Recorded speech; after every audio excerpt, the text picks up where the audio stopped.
Hi everyone, welcome to another video.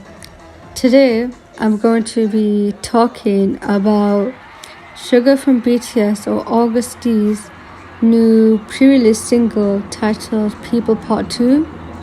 The song was released in anticipation of his album named D-Day, which I'm looking forward to, by the way, since it's been 3 years since he released his D2 album.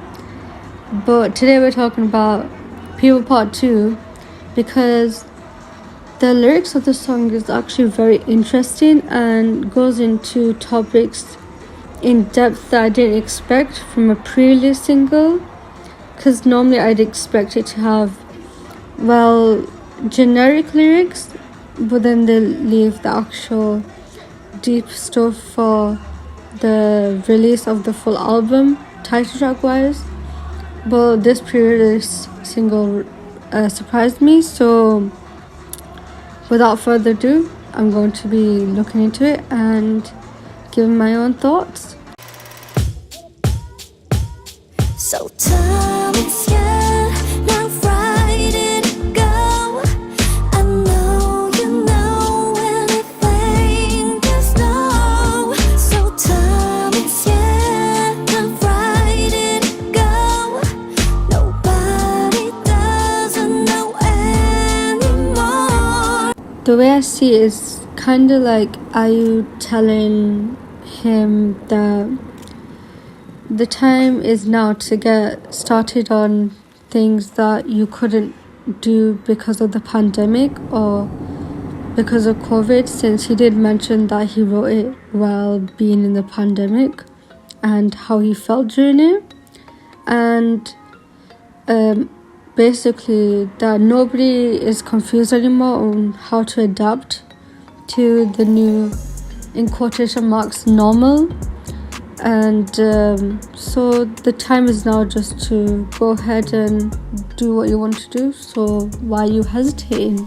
사랑이라는 말 어쩌면 순간의 감정의 날 조건이 붙진 않은 무얼 사랑하는 그 충분히 사랑받지 못한 나이 그래서 무엇보다 신중한 타입 나는 말에 원해 진중한 사 알잖아 영어는 못했어 잔잔한 파도에도 힘없이 쉽게 무너져 상실은 무엇 때문에 슬픈 걸까 사실은 두려운 게 슬픈 거야 두려운 게 슬픈 거야. This verse is really interesting to me, especially with the context that it was in during the pandemic. He wrote this song, and I feel like in the pandemic it was a time for a lot of people to reflect on life and reflect on things.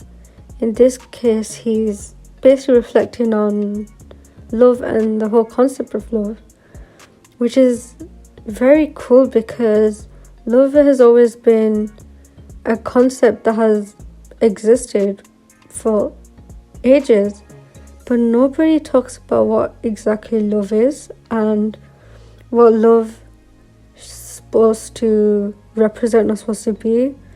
So the fact that he's looking into it, especially at such times where you can feel helpless and can feel out of touch with the things you love, is really interesting and cool to me.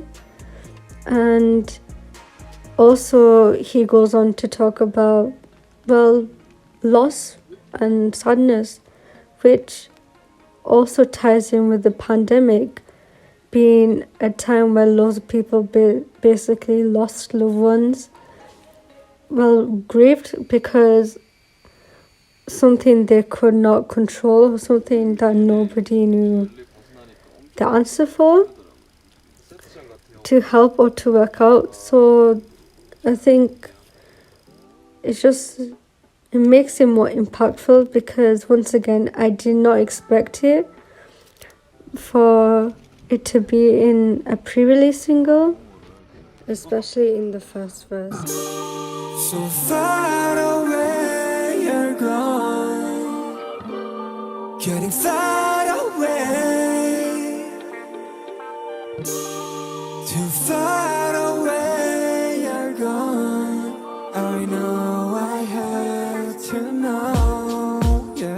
this is the moment where it's setting in for him that this is happening. We are in a pandemic and the people that he was once close to are drifting away from him, and he really needs to know what are the true definitions of love and his feeling towards the people he's drifting away from.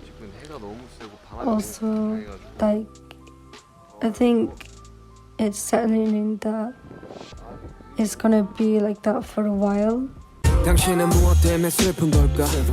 사실은 두려움이 큰 거잖아. 함께 미래 그리던 우리는 없고 쌓은 모든 성들을 부셔버린 것은 우린걸. 승패가 없는 게임이라지만 난 언제나 게임 루저. 모든 걸 주겠다던 우린 모든 것을 부셔. 그리고 떠나지. 사랑이던 사람이든 모두가 이기적이기 때문이야. Upon the release of People Part 2, I saw a lot of people point out the use of sarang and sarang being the same, like in Trivia Love. That sarang means people in Korean and sarang means love in Korean, and how he interchanged the two things. So I feel like verse 2 of People Part 2 is the love section, and it's him talking about a love he once had. It could be towards music, it could be towards a person, but it's just him talking about love. And upon watching the documentary Sugar Road to D-Day on Disney Plus, he does point it out, and how the original title was supposed to be Sarang, but obviously he decided to go with People Part 2. And I find it really interesting how he describes the things, like references to the sandcastle analogy, and how love and people are selfish, which is true in the sense of people, but in terms of love, I'm not really sure, because I've never been in a relationship or a full-term relationship to know that. But I'm gonna trust Yoongi on this one. 떠가는 사람, 떠가는 사람, 사랑의 끝은 과연 무엇일까? 수많은 사람, 스쳐간 사람, 사랑은 사랑으로 완벽할까? 그래 말야 이타적인 게 어쩌면 되려 이기적이네. 널 위해 한다는 말은 곧 내 욕심이기에 욕심을 버리면 행복해지고 채우지 못한 반쪽짜리 허상. Now he goes back to the whole concept of the word for person in Korean sounding similar to the word love in Korean, and he once again asked the question of, if both of these things are selfish, what happens if we both indulge in them to the fullest, and what would it mean for the relationship? And here comes the trickiest bit. Selflessness can be selfish, but it's his greed when he says that he wants to be, he said it for you.